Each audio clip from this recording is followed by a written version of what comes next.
Hello and welcome to Man About Life.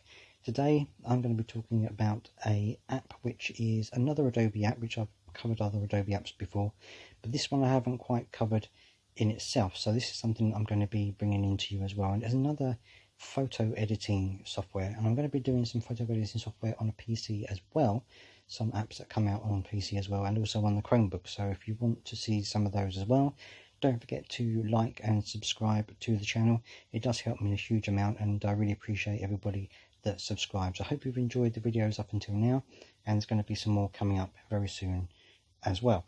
So today I'm going to be talking about Lightroom. So I'm just going to go into Lightroom here from the Adobe system, and with Lightroom, it's quite a good app in terms of the way that it can manipulate photos. There are of course many other apps out there that do the same thing, but a lot of people put a lot of stand by Adobe, mainly because it has a group of apps which all work together, and that's one of the best things that Adobe can do, is that it has interaction and integration with other apps on their catalog as well. So that's quite good. So if I go into the app itself and I go into all photos, I've got a photo of my cat sitting here, which I will select. And if you look, there are immediately at the bottom, you've got some options there. Now this is a free piece of software that you can download. It's a free app, but there are certain things that you have to pay for if you want to have them. So for example, if I want to do the healing mode, then I have to go upgrade to premium to do that. So obviously if you're looking to do things like that, then you'd have to go into the premium section for that. But if you just want to do normal editing, you can do a lot of that with the free version. So for example, if I want to crop this down, I can crop it right the way down. If I want to just have a head there, so I can do that, and I can spin it so I can rotate the picture as well if I want to have a certain section on there. So there's quite a lot of functionality there if I want to adjust the picture or just have a certain part of it. And of course I can undo it and go back to how it was before. So if I want to undo that, undo all the changes, undo crop, undo, just cancel it all out like that. There we go. So that's one good thing. I can also go into automatic, which can do various things for me. I can change it to, it can do an automatic go over the picture and see if there's anything that needs changing, but I can do it individually as well. So I can go into light, for example, and this gives you quite a few options in terms of how you want to adjust the light of the picture. So if I want to change the exposure, I can do that to however I want it to be to set. I can adjust the contrast to bring out the darker areas of the light, or take out some of those things. I can increase the highlights of the picture. There's quite a lot of functionality on here as well. I can change the blacks, so the blacks can be a little bit more exposed or not. And I can just change the whole area. I can change the shadows, so it looks a bit more shadowy. I'll take out the shadows to improve the look of the photo. So there's quite a lot on there that I can change, and that is just in one section. If I want to go into the next section, now some of these things you will know if you do photo editing. There are certain things, especially for social media posts, that they tell you to use to make the image pop, as they say. So for example, saturation. So the saturation here is roughly in the middle, but if I increase the saturation, that may be a bit too much, increase it to the maybe there, and the vibrance maybe up a tiny bit, and the tints maybe up a tiny bit, that makes the colour more vivid, it makes the image more vivid, it makes it pop, as they say in the trade. So that's something that you can use if you want to increase the temperature of your video, and that's quite a lot. Take it down a bit in there, let it keep going down a bit more, take a bit more. It's been a bit slow, but you can adjust the temperature on there to make the image stand out a little bit more, certain areas of the image stand out, if you want to do that as well.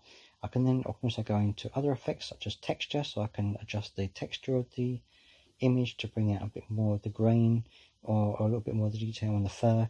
I can adjust the clarity, so that makes it a little bit blurrier, or I can increase it to make it a little bit sharper. I can dehaze, which can change the look of the photos. There's literally loads of different actions that you can do, and I'm going through all of these here, so you can got loads of ones here that some of them aren't. But you can do the roundness, so that can change the way the photo looks in terms of the edges of the things on the blanket and things like that. And it gives you a lot of different things that you can do on there. And if I go into the next section, you've got details. So this is sharpening, so you can really sharpen the photo. If it's a little bit blurry, I can take it all the way up and make it really sharp, or I can take it right the way down and maybe look at it a bit blurry.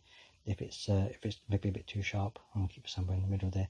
I can change the radius of the image. I can do masking, I can do noise reduction, take out some of that blurriness, some of that graininess, and it really does just add so many different things. Smoothness, I can increase the smoothness, or I can take it away to keep that sharper detail on there. There's also optics on here, so I can remove the chromatic aberration or the lens profile connections as well. I can also do fix and adjust the perspective, but of course that's a premium thing as well, so I'm not going to go into that. And then you've got the natural filters as well, so if you don't want to do anything too detailed, or if you don't know necessarily what you're doing, you can just take one of these different filters and just apply them instead. So you can have vivid, high contrast, high detail, high contrast, a bright one there, or just natural, and you can do all those as well. So you can change them and have them like that as well. So you can also look at the variations. So you've got the current version of the photo that you've got there, and you can also look at the original version. So you can see the difference that I've changed it quite a lot, obviously because I've been mucking around with the settings. But you can see how I've changed it quite a lot there from the original. So you can then go back and see, okay, is that an improvement or is that not? Is that actually something, is that helped or is it maybe not? So you can do that as well.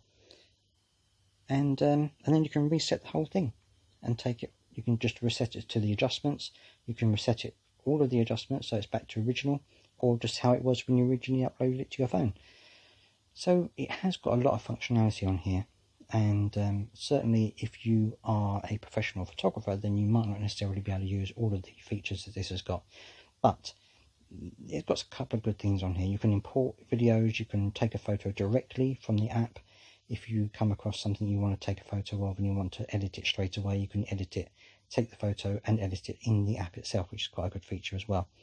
And you can also share it. You can share it with other people. You can share it with other applications within the Adobe system. So there's a lot of good things in here that you can use. Hopefully you have found this video useful. Please let me know in the comments, as you always do, how you use Lightroom if you use it yourself on your mobile device. And also, if there's anything similar to this that you use that you would like me to do a quick review of, then please do let me know, and I'll see to getting that on there as well. Thank you for joining me again. If you've enjoyed these videos, please do subscribe and like, and click the bell for notifications as well. Thank you for joining me, and until next time, goodbye.